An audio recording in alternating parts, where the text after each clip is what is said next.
So please, if you like This Is True Really News, like and subscribe. What is wrong with you? Oh, sorry.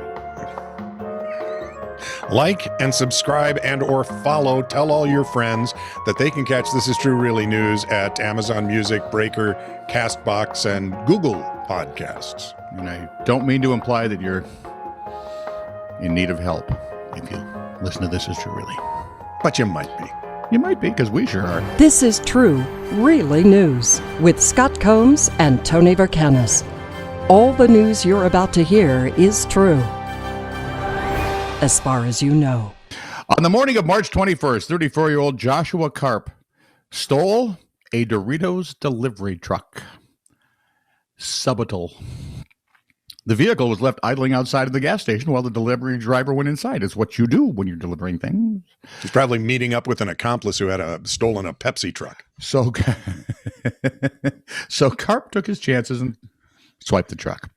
The Frito-Lay employee, it's a convenience store, lots of windows, noticed his truck moving across the street.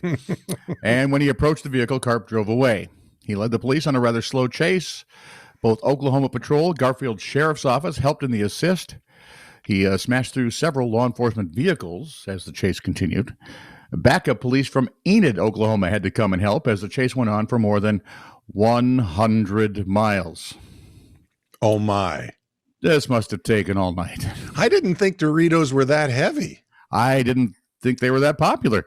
He drove around, you know, the spiky things they lay on the road, drove around a set of those, somehow avoided 2 roadblocks. Eventually, though, an officer just did what they do in the movies. Shot out a tire, and the chase ended just before they actually got to the Enid city limits. No one, thankfully, was injured. No one knows how many Doritos were consumed throughout the chase. No one actually knows why there was a chase, because no one knows, how do I phrase this politely? What the hell was he thinking? And he hasn't said, apparently. And he's not talking. Even the state patrol guy said, all I want to know is the motivation. That's all I want to know. Yeah, I'd really, really like to know. If you're wondering, they also don't tell us if anything like, you know, drugs or alcohol were involved. But if I were a betting man, Karp is facing 3 felony assault and battery with a deadly weapon complaints. And because his chase went through 3 counties, more charges could be forthcoming. How much do you love Doritos? No one would disagree that the COVID-19 pandemic has been hard on everyone worldwide. I myself personally was tenuously holding to the thread of life for years on end. Gasping for water. Ravaged my body, gulping for air, looking for, staying away from the light at the end of the tunnel. Wow, that's maudlin. That was about as gory as I can get, sorry. Okay. I didn't even mention the sputum, but that's okay. Yeah. Nice. Thank you for not doing that. Sure. Anyway, it's been hard on us and our elected officials. And those of us who've actually had COVID. You're right. Many of us are looking for ways to improve morale or raise spirits. Can you take a hint? What are you saying?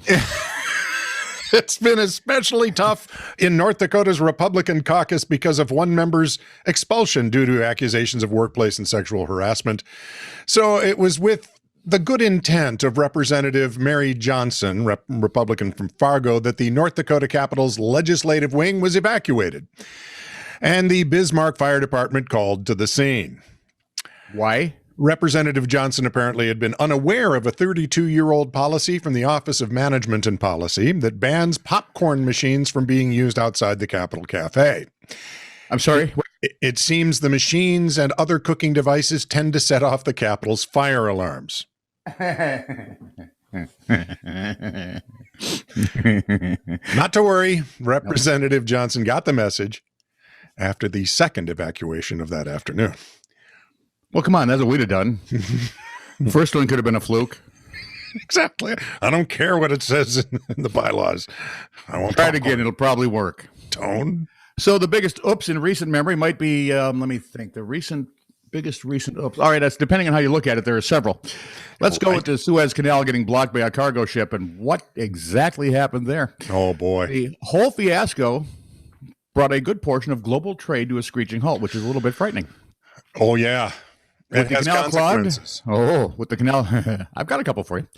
With the canal clogged, ships carrying goods and materials couldn't get to where they needed to get, and as a result, there were shortages, like in the UK, where they are probably struggling worse than anyone, because the country is reportedly out of garden gnomes. Damn it! Out of them. How can they even operate? I don't know how they go on. Ian Byrne, the assistant manager of Highfield Garden World, told The Guardian, "We haven't seen a gnome in 6 months now. There just aren't any. That is definitely a shortage. Since gnomes aren't coming in from abroad, it seems like a good time for the British gnome makers to step up production, right? No such luck. The basic elements for making your garden gnomes, they're run out too." What, UK's run out of wood? People can't carve? What the heck? Well, plastics mostly. Oh, they're probably going 3D from printers like masks and yeah. Why are the British so enthusiastic about their garden gnomes? What is driving the shortage? I have a question. Yes, you, the tall, balding guy in back. Why are they so concerned about this shortage in UK? Good answer. COVID-19. Because the UK is one of those marvelous places that has locked down most everything. Oh, yeah, they did. Yeah, the better part of forever. Yep. So with so much time on their hands, the British have turned. Remember the one guy that walked like 100 million miles back and forth in his little backyard? Yep. That's where they can go outside. So they go outside. They do their gardening. Yep. According to the UK's Garden Centre Association chief exec, we're facing the perfect storm. There's a lockdown. Everyone's stuck at home, and they can do their gardening. And we have no gnomes. See, this is where I like Britain over the U.S. Because in the U.S., we're looking forward to getting calls from anybody. Yeah, and they are outside wondering how the hell they can get gnomes. Garden gnomes, yep. Now, let's move on to the Netherlands. They had a much fleshier well, not really fleshier, more of a plasticky, fleshier short. Namely, one of the ships stuck in the canal was carrying 20 containers filled with adult toys for the Netherlands. Yes, the cargo had something to scratch any itch. That's just wrong, dude. Unfortunately, there's no way for these goods to reach their lusty customers. This accounts for all the grumpy people in the Netherlands.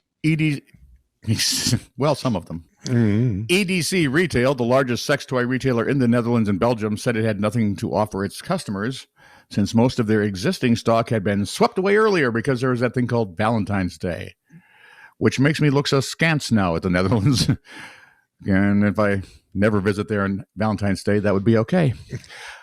Due to the shipping blockage, the company predicts it lost millions of dollars. How big is the Netherlands? They're not that big. Yeah, there's 26 people in the Netherlands. Well, 52 if you count families. That's true. Although ships can get in and out of the canal.